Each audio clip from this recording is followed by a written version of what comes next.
Hello my lovelies, welcome back to my channel. Happy Valentine's Day. So in honor of the day of the month, whatever, I am doing a series for February talking about relationships from the perspective of disability. And today's video is talking about raising kids with disabilities. And so I brought in my local expert who's raised 3 disabled children. And just if you're new to my channel, my name is Isa and I am a disabled advocate and writer. Last year I graduated with my master's in communication studies with a focus in disability, culture, and identity. And so a lot of my videos talk about things. And so this video is going to be marrying both personal experience with my education, and it just so happens that my mom also has a master's in communication studies, and so we'll be kind of pulling from both our personal experiences and the research that we've read and done. But yeah, that's what today's video is about, and let's jump in. All right, so to start off, I guess let's kind of give context for our family. So I have 2 siblings. I am the oldest. We all have mitochondrial disease. I was diagnosed at 2, and then my siblings were then subsequently diagnosed. We'll talk about the diagnosis process in just a second, but for the most of my life, my mom raised us as a single parent, and so that has been an interesting journey trying to navigate disability and that kind of stuff, but I will let my mom take over. So what is something that you would have found helpful early in that process? I think it's still a case for everybody, is that diagnosis isn't easy and that you're not always going to be believed. And I don't know if someone telling me that beforehand would have helped, but that is something that I experienced. And so there's even today, to this day, this sense of, I go to the doctor and for my own health or for anybody's health or my mom, I worry that I'm not going to be believed or trusted, especially when you have something like mitochondrial disease that doesn't fit the mold. With mitochondrial disease, sometimes your CPKs are off, sometimes your liver enzymes are off, but sometimes they're not, and sometimes your CoQ10 levels are off, and sometimes they're not, or sometimes your carnitine levels are off, and sometimes they're not.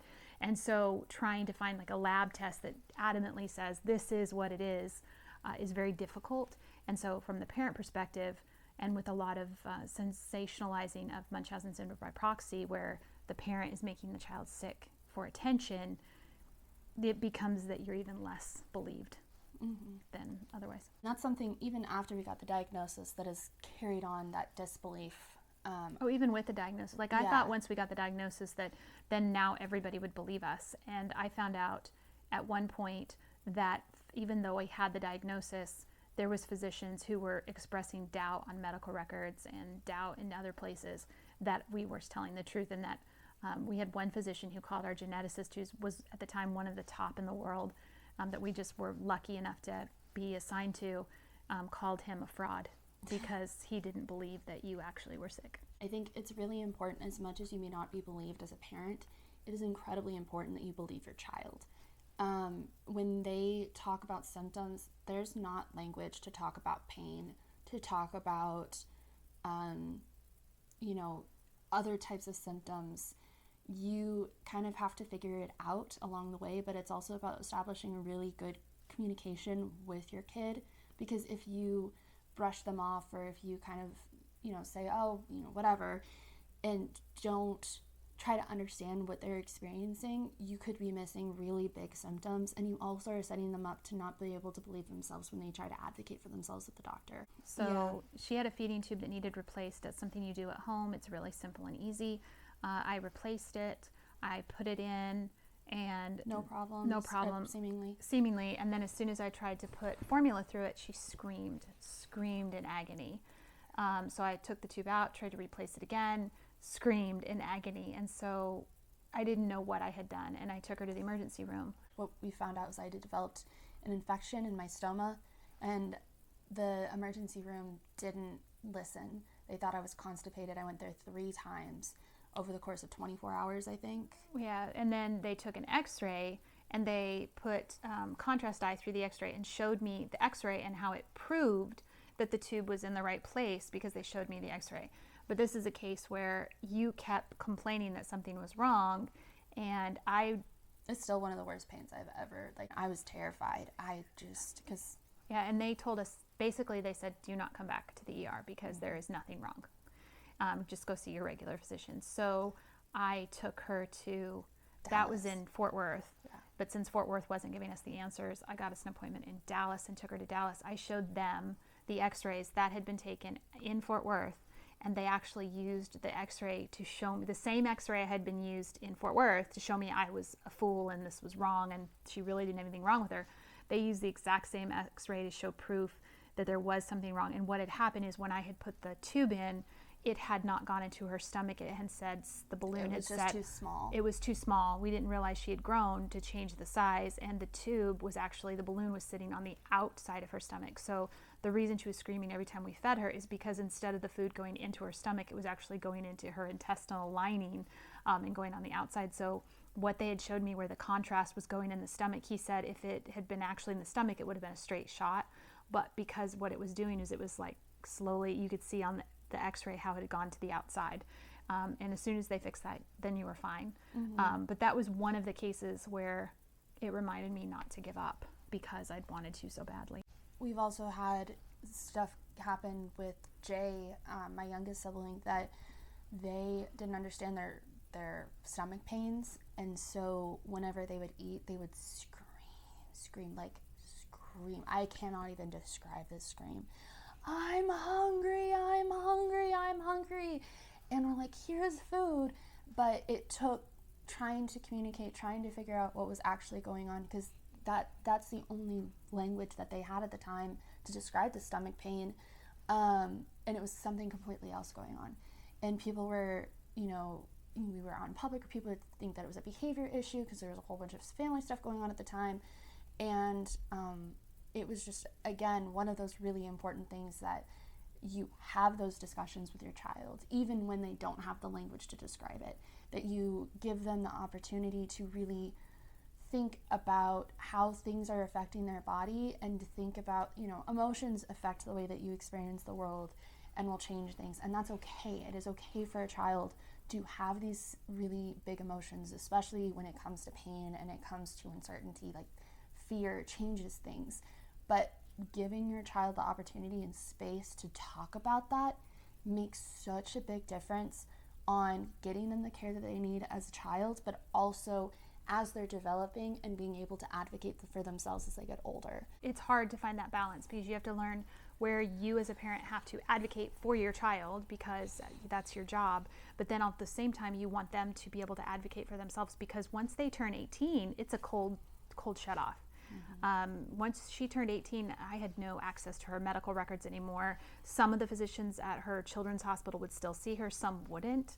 And then suddenly she couldn't go to the children's ER anymore. We had to go to the adult ER, and they're not listening to me in the adult ER, that she now has to speak for herself. And I think part of finding that balance of teaching you to be able to speak for yourself and express your own needs also includes, it's not just me as a parent backing off, but it's also educating physicians, because I can't tell you how many times a physician would tell me, with her sitting in the room, tell me about her, and I'd say, why don't you tell her? Talk to her. Because I could overhear what they said to you. They didn't need to have you be talked about. And I think a lot of times when you have a child with special needs, that there is this sense of talking about the child versus talking with the child. And it really hurts. It's really hard for me sometimes that there are issues where I'm seeing families going through the exact same things I went through with you when you were that age, and that was 20 years ago. There was one just yesterday about a visit to the ER where the ER doctor didn't believe what was going on, and even with the protocol letter, which is a letter that from the geneticist that says this is exactly what needs to happen, and they decided that the child didn't need D10. And so it's basic, like 101 for FODs. Yeah, for fatty acid oxidation defects, or FODs, yeah. And so seeing that, there's nothing I can tell this parent because I've been there, and there's nothing I can tell a young adult who's been there and had to fight for themselves to get D10. There's just so many things about advocating that it almost becomes like a second job, I think, in some ways.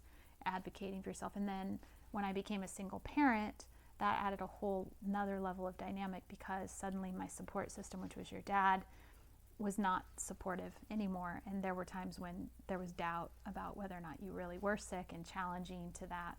And so then not only was I defending to the doctors, I was also having to defend to him. And so that definitely was a hard time. And it is difficult.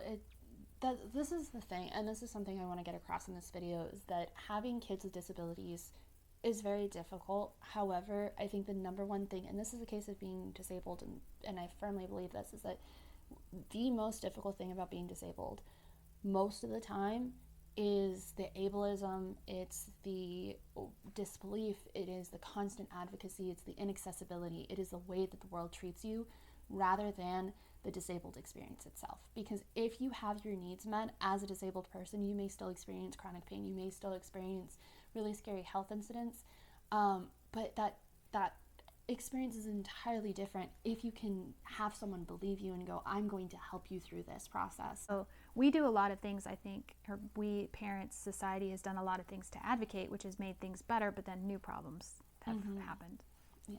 And I think when we're talking about advocacy, one thing that is very important that I think, like, sometimes I get frustrated with parents of kids with disabilities, especially young kids, especially nonverbal kids, because a lot of times in this, like, connecting with the network, which is very important, communication perspective, network building is one of the most important things you can do for resilience and building community resilience. There's a big aspect of my thesis in there. I did a whole bunch of stuff for one of my classes on community resilience, and using your connections that way is so valuable. However, there is a risk among parents that sometimes I think parents forget to talk to adults with disabilities, that they're so stuck on thinking of their child as a child with a disability that they forget that their child is going to grow up, or they want their child to grow up. And there are ways, I mean, even if your child doesn't get to grow up, there's still ways that adults with disabilities can tell you, this is the things that I would have liked, I appreciated, the things that didn't work for me growing up, especially given this diagnosis, that's so important. And so one of my biggest things that I can ever advocate for is to get connected with a community of people, especially adults with your child's disability. Mito is something that's really weird, because if you have a lot of symptoms growing up, at the time I was diagnosed, the prognosis was about 22 years-ish. If you got past 22, then it changed. Prognosis stuff is weird. One with mitochondrial disease, there's autosomal recessive or maternally inherited, and it breaks down. And there's adult onset. But when it comes to, like, kids with who were as symptomatic as I was, particularly, like, there's conversations I had with doctors of, like, you shouldn't have all of the things that you've been able to do, is that even if you survive to this point, but we are, because of medical advancements. Anyway, but even in our little weird community, we did things like Mito Camp, and getting connected with adults with mitochondrial disease. And adult onset is very different than child onset. I'm a big advocate for people who grow up disabled, mentoring young people who are growing up disabled. But the point is, if you can, get connected with the adults that have disabilities that are the same or similar to your child as much as you can. I also think it's important for you to try to find connections for your child. Exactly. To find, because you had several support communities that you became a part of that I had no part in, and you would learn things, but also I think it reinforced for you that what you're feeling wasn't wrong, or wasn't bad, or wasn't unusual, that other people have those same problems, because you started talking to other people that had the same disability, like you're feeding tubies and Well, and the thing that I like, if you've seen my video on why celebrate access, I talk about the history of Disability Pride Month, and that the ADA was really started by a group of kids. I mean, at the time they were not children, but they bonded together through a camp for people with disabilities, and that's how they created the network possible to work towards something, and ended up advocating for the Americans with Disability Act. And so getting connected as much as you can with your peers who are similar to you, with people who understand what it's like to go through what you're going through, it makes all of the difference in the world, especially if you can do it away from your parents. And I know this video is about creating strong relationships with your parents and like having a good relationship with your child, but that's part of it. And allowing your kids space to be a kid and to experience the things, because there are things that your kid probably will experience that you just have no context for, and that's okay and that's fine, and that's the way it is with any child. Well, and let me talk about it from the other perspective about the camp issue, is that it gives the parent a break. Not that don't love taking care of you and helping you and doing all those things for you, but there are moments where it's easier to not take you, because when I take you, that involves having to make sure we have a car that's accessible, and I would do that 100 times over. Well, I mean, we were even talking about it in one of the videos that we recorded just recently, where Mom's been on a couple cruises this year without me, and we don't know how the logistics would work out if I was there, right?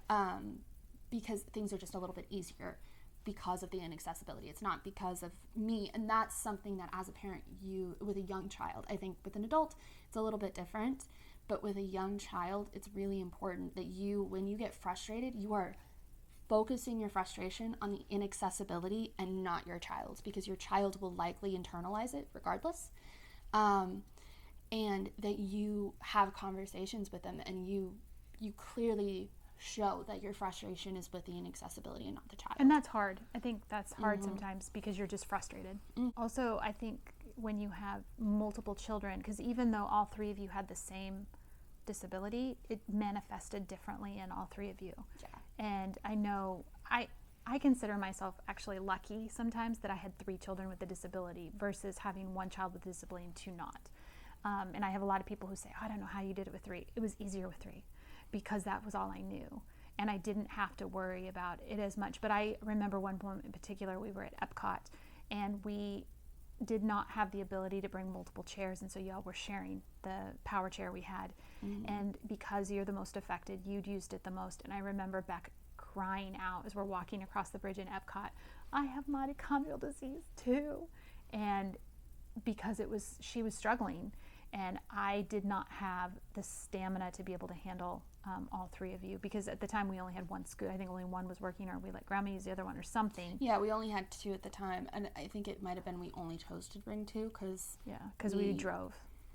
Maybe even, I don't know, there's details in there, because we've been using mobility aids on and off our entire lives. We haven't always all needed the mobility aids.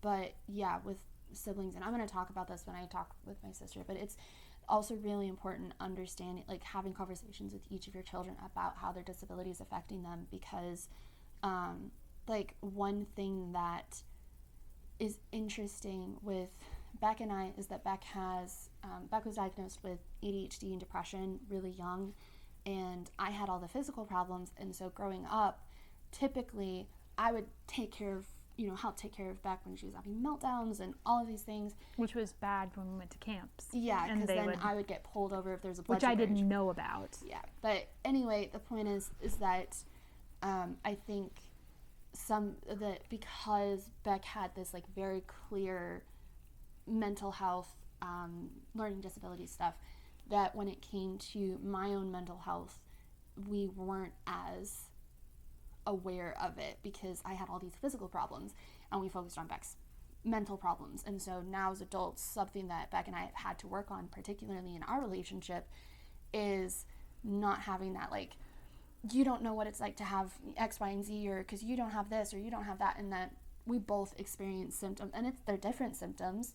Beck's physical symptoms are different than mine, and my mental health symptoms are different than Beck's, but we both experience it. Well, and Beck has cyclical vomiting, which you didn't have. No. And so I think it was harder for us to find, because at first it felt like a behavioral issue.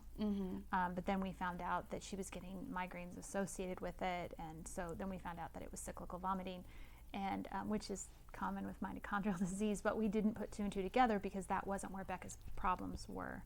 Yeah.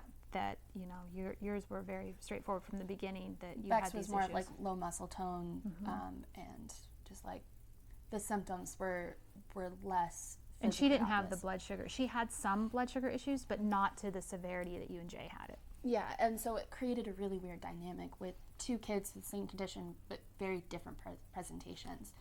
Because Jay and I were very similar for the most part growing up.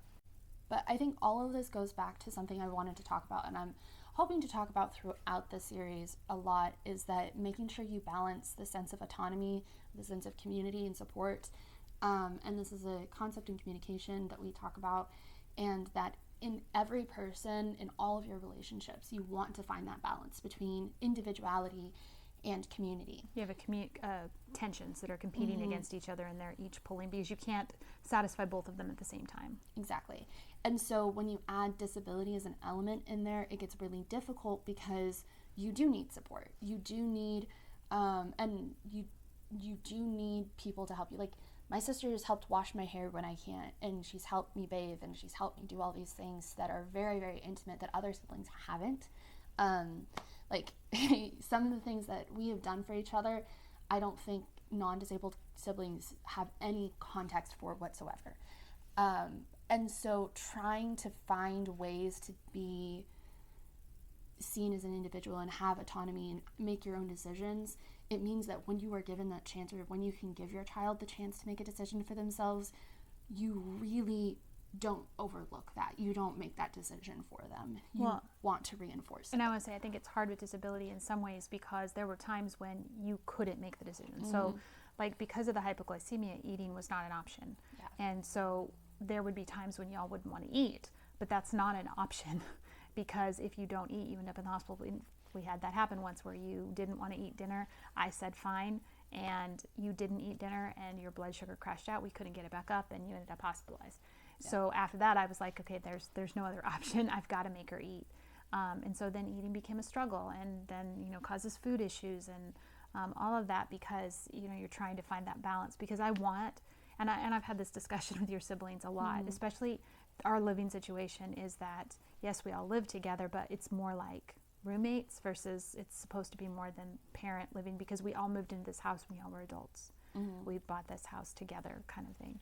And so there's this idea that I don't want to be the caretaker, but yet trying to find that balance between what things I have to be the caretaker for. So, like if a wheelchair part's not working, that's not something that you can function without, kind of thing. Yeah.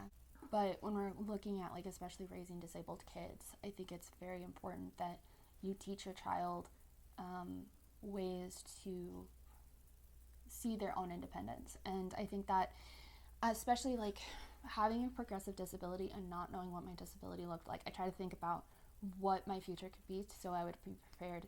And one thing that upset me a lot is if I would have to have AIDS growing up. And I was really scared of that.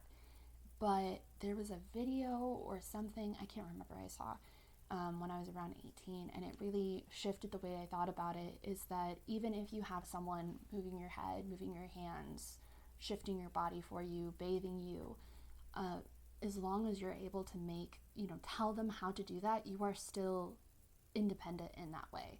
And it is okay to be dependent on another person to assist you, but that autonomy is established through that decision making. And something that still sticks out to me is when I had my fundo, we had a conversation. You've talked about this with the doctor, that if you choose to do it, it's a good decision. If you choose not to do it, it's a good decision. And so I was brought in. I was 6-7 years old, and I was brought in on that discussion. And I couldn't contextualize what that meant. I couldn't fully understand what the fundo meant, but I was able to understand that I was having at least the ability to have a say on whether or not I wanted to have this scary procedure done. And that is something, even though it was years ago, I still remember to this day. And with that, then as your disease progressed, or as it got better, because it goes through waves, there was the moment at which we had to have the discussion of, do you keep your tube or do you not keep your tube? You opted to keep your tube because of certain issues that you have, but both Beck and Jay opted to not. But then there was the discussion of, okay, well, if you don't, that means that if your blood sugar drops, that's a hospital trip, not able to manage at home. Because once you get the tubes, we could manage blood sugar issues at home better, or illnesses at home. But like one time Jay got the flu and was on feeding tube for a month straight, like just continuous feeds because their sugar was not stabilizing on its own. And that's what the freedom of the feeding tube gave us. And so making decisions because of that, and then also because the being prone towards gastroparesis, especially with back cyclical vomiting and stuff, those are conversations that we had to have when making these decisions. Beck and Jay were both, I think, under 18 when they decided to get their tubes removed. But that wasn't my decision to make. That was really their decision. And honestly, them taking the tube out meant more work for me because it meant that I had to be more diligent about making sure they got the care they needed if the sugars dropped. Because before I could just say, okay, hook up to a pump, because if you wouldn't eat, then you had to be on your tube. Then yeah, that was the choice we made. Or you had to drink formula. Yeah, you either had to drink the formula or put it through the tube. What was your choice? Or Jay liked the formula. Or if so we Jay had, was like, I'm cool with the formula. If you had medication, we would often say, okay, do you want it through your tube or do you want to take it orally? Like I would give you those decisions to make. That's part of building that sense of autonomy so much. Once the tubes were gone, that choice was gone, and so now I have that extra worry on me. But in the same regard, I mean, the reasons that the tubes were wanted to be cured is so that you could wear a short shirt or whatever without those things showing. And there's a lot of maintenance with tubes too. Yeah, and if they get infected or whatever, and Beck actually had quite a few complications after having hers removed.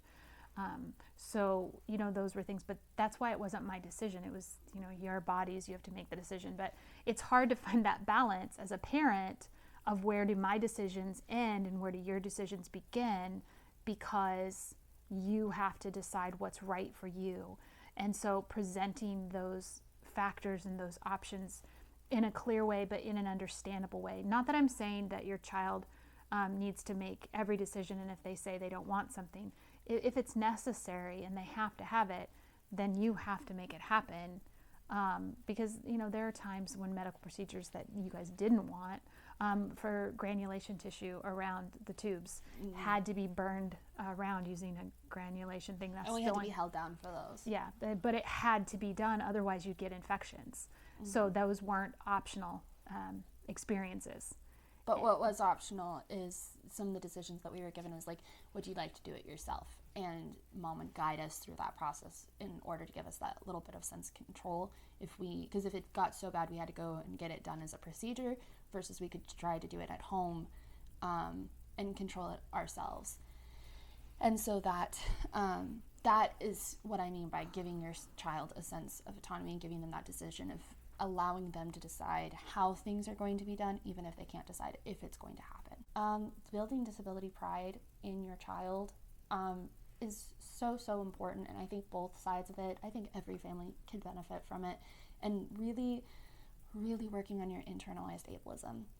Please work on your internalized ableism. The moment you find out you're going to have a disabled child, start looking into your internalized ableism. What is internalized ableism? What is ableism? What does it mean to have these thoughts? Because you can have them not about your child and have them about yourself, and your child will hear you talk about yourself that way.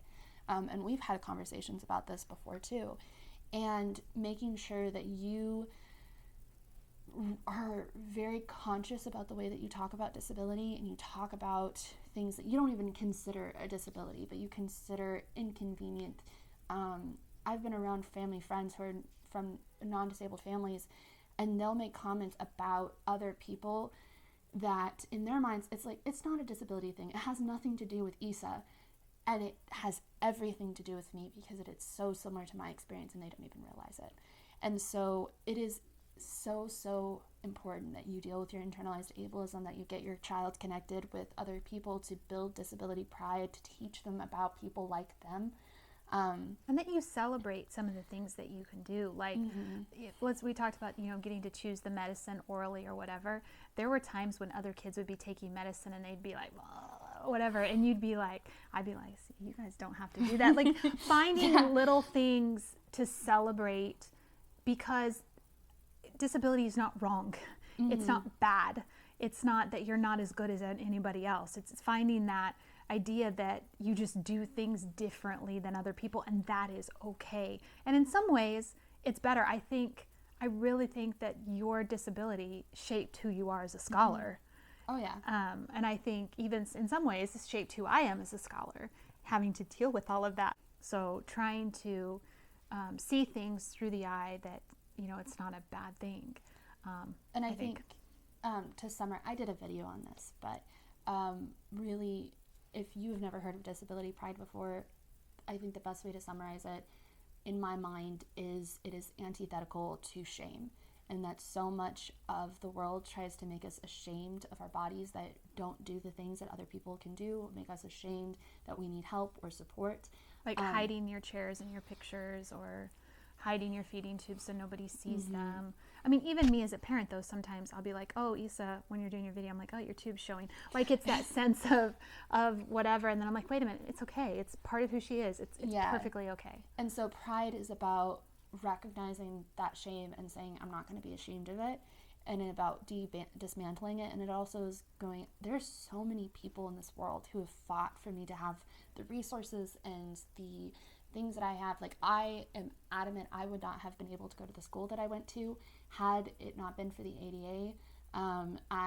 There's so many disabled elders out there that have done the work for us to be in the place that we are, to make Disney as accessible as it is, that those are the things that I am proud of. I am proud of my community. I am proud of the things that I have been able to accomplish, and I am proud that I'm able to continue to do what I love, despite all of the stigma and the shame that other people intentionally or not put on me. Dismantling your own sense of ableism is incredibly important as a parent. When you post information about your child, something that I think you need to be aware of is that, yes, you're posting information about you and your experience and the things that you're dealing with, but you're also posting private information about your child's health. You're posting private information that can be found on your child's, or when someone Googles your child for a job interview. You're posting information that strangers can find out through rumor. There have been times where, and this is just normal social media stuff, but there have been times where, like, someone mentioned something that my mom posted that I hadn't known was public knowledge yet.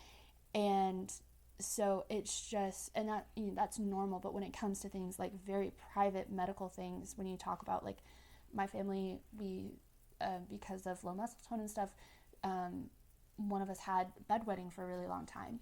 And that is something that can be deeply stigmatizing, deeply embarrassing, and being very conscious about where and how you talk about those things and who you're talking about them to, because your child also can get on social media when they get older or currently and see those things.